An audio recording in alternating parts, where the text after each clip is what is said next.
All right, man. I'm recording, by the way. I don't know if you hit Yeah, me record on too. your end. We've talked about doing this podcast for about 2 years. And when you think about what the coronavirus did at first, it really, shocked people, number one, but then it gave people the chance to like really pursue what they want to do or come up with creative ways to benefit society.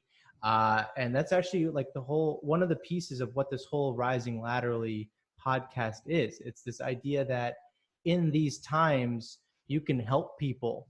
And the way you help people is you give what you know and you try to cross pollinate ideas. You try to cross pollinate people. You try to help people understand that it wasn't their fault. Like they shouldn't be down on themselves. And quite frankly, if they were like one of the 30 million people at first who lost a job out of nowhere, it's like, yo, you have a chance right now to pursue something you may want to do. Think about that this is setting you up for something that you don't even know is better for you. And so that's why I think that if we can create this energy of, creating connections, helping people cross-pollinate between verticals, between industries, between people they never would have met, that's where the opportunity lies, and also the ignorance, because you may not even know, well, you don't know what you don't know. And so if we can help people just continue to think about ways to grow, I think that's a little bit of what this whole Rising Laterally podcast means. We just want to think about how can we blend different parts of different industries to create an insight that you may never have thought of. And from there, you can grow. That's just one example of what we're trying to bring on this podcast. And I know that you're excited about doing this as well. Yeah, absolutely, man. I mean, you said the word secret. I've been thinking about that a lot in recent weeks as we've been ramping up the podcast. I think people don't necessarily have an appreciation for all the information they know that other people don't. And, even looking at you and I, we lived in San Francisco for a number of years at the same time. We have similar industry experience. There's so much that you know that I don't, and vice versa, just based on different life experiences, different books that we've read, different podcasts we listen to, different people we've met. And I think, everyone has a lot more to share than they realize, especially when you're talking about cross-pollination across industries. There's so many, insights that you think may be only germane or relevant to your own industry, but it could have, a huge impact on someone in another industry, if positioned in the right context. So I think bringing ideas together that may seemingly, on the surface be disconnected, bring them together in a way where, a new audience can benefit from that is really what we're trying to do here with the podcast. And obviously that will be information that you and I are bringing to the table, information that we're bringing to the table from other people via our research. At some point, maybe we'll have guests on the show that will be able to share their secrets as well. But it's really about, connecting information that was previously unconnected. It's amazing. I'll just give you a quick example of how I knew that there was something around this. So a few months ago, I've been thinking about a career change, and I started to think about like, okay, where do I want to be? I want to be where the future is, and the future is in cannabis. The future is in tech. The future is in renewable energy. The future is in venture capital.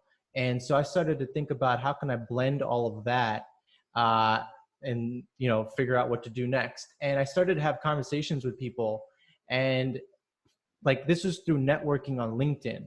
I'm connecting with a bunch of people. I'm setting up one-on-one virtual calls with them, and we're just chatting. We're sharing our story. I'm letting them know what I'm trying to do. They're talking about their story. And in some of these conversations, this is also when a lot of the small businesses were getting hurt from coronavirus. I was having a conversation with a cannabis marketer, and I posed the question of, okay, do these small business owners in the cannabis world have any insight in terms of like financial planning and what they should be doing? Is there a disconnect between the financial planning world and the cannabis world that needs to be identified and addressed? And they're like, yes, because a dispensary costs like $1 million. You need $1 million cash to open up a dispensary. On top of that, there's insurance. On top of that, there's supply. There's all the other parts of the business.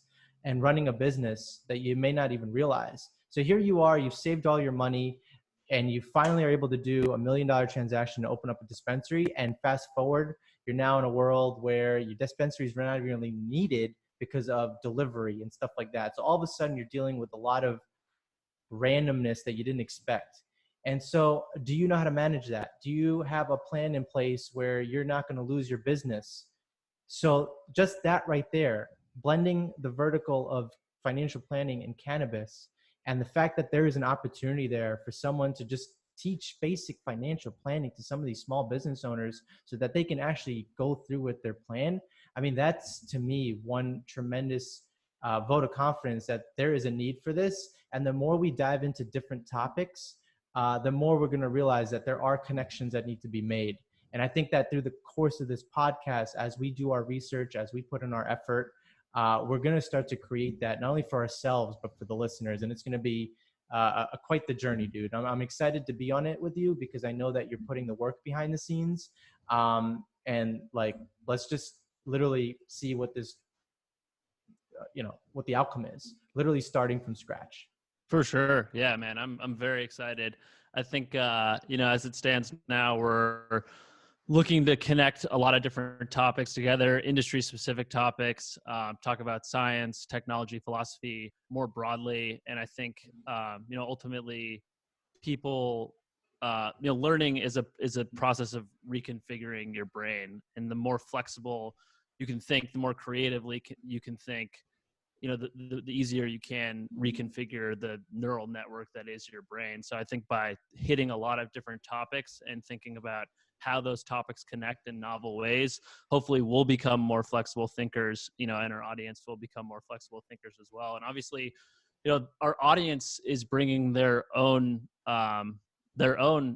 knowledge set to the table as well. So they, Exactly. obviously, if you're out there listening, a lot of stuff that we don't, and maybe Exactly. we'll say something that connects to something that we didn't even consider. And obviously, if something like that lands with you, please reach out. We'd love to hear from you. I think we want this to be as much as a growing experience and learning experience for us as it is our audience. So hopefully, there's a feedback loop there. Exactly. And I would just add to that, that when you think about that, you're one of 7.8 or 7.9 billion people. And I don't want to discount that 0.1 when the number is that large. That's still a lot of people. And, but regardless, 7.8 billion people. And the projection is that you're going to grow another 2 billion. So you're going to be around 9.8 or 9.9 in the next 30 years.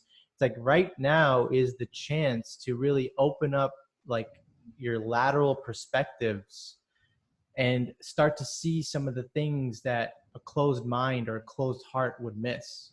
And so if we can all have this kind of like, let me help people mentality where you give before you take, I think that really can also add to just the evolution of us as a species. For sure, man. For sure. Yeah, I heard I heard a line several years ago now that I think we both really enjoyed. People tend to have about 1,000 people in their orbit over the course of their lifetime, and those 1,000 people have 1,000 people in their orbit, and those that next level of people have their own thousand people in their orbit. So you're 1 degree away from 1,000 people. You're 2 degrees away from 1,000,000 people, and you're 3 degrees away from 1,000,000,000 people. So, it's important to never lose sight of the fact that you are embedded in a network, and what you do does ripple out into that network and probably hits a lot more people than you realize. If you can make someone's day, or share a secret with someone, or teach someone something new, and they can go on and share it with their network, the compounding effect accelerates really quickly, which is really cool, especially in a Exactly. globalized world, and especially in a world interconnected by the internet. It's hard to live in a silo at this point, at least geographically. It feels like we're hearing about what's going on all across the globe at all times. And, it's obviously, it can be a double-edged sword. It can be more stressful to live in a world like that, but it also means information is traveling faster, and, there's more opportunity for impact. That's definitely true. And I would just add to that or ask you, I mean, how do you feel about the fact that it's better to be a generalist right now and have knowledge about a lot of things so that you can pivot. How do you feel about being a generalist versus a specialist in terms of, finding one concentration or a wide array? Yeah, again to hit on another quote I heard. I wish I knew who to attribute it to, but the quote was, the big picture is in the details. So I think it's important to have a bird's eye view of whatever industry you're working in or whatever your business you're trying to build. But at the same time, if you don't understand the nuts and bolts, or if you don't have at least a rudimentary understanding of the nuts and bolts, it's hard to see how everything fits together. So I think uh, there will always be room for both generalists and specialists in the world. And I guess what I would say is I think generalists should be working towards understanding their field in a more technical capacity, and specialists should be working towards building a more comprehensive worldview. I think ultimately we can meet in the middle somewhere. Exactly. Yeah, And that's your ideal person right there. I know, right? Yeah, exactly. So yeah, I mean, Exactly. as Yeah. a, Well, that. Yeah. Sorry. Go ahead. no, go for it. Yeah. No, I was to say, just hitting on the idea of the 80-20 rule.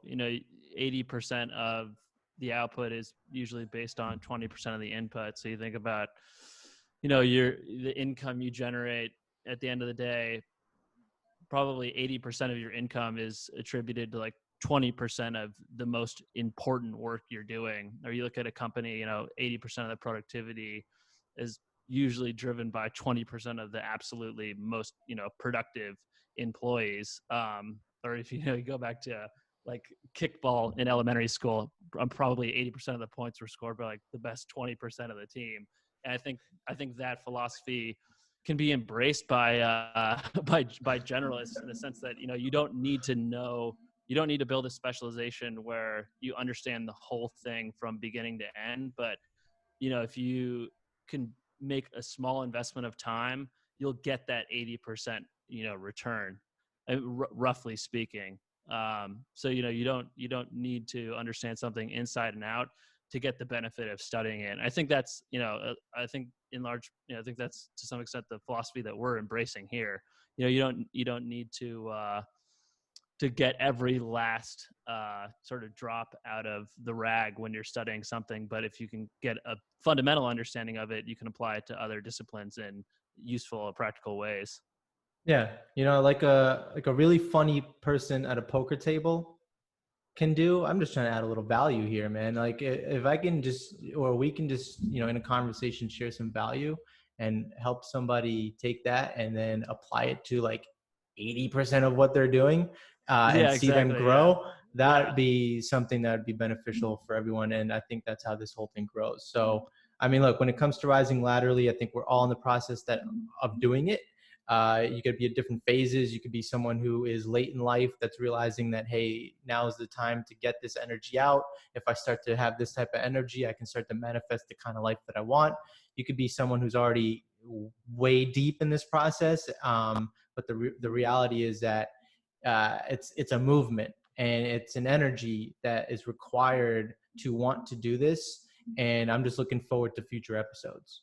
Me too, man. I'm very much looking forward to it. I think you're the only person that I would want to be embarking on this journey with. So I think it'll be a Oh fun man, time and a productive time. I love that, dude. I love you, and I look forward to the next one, bro.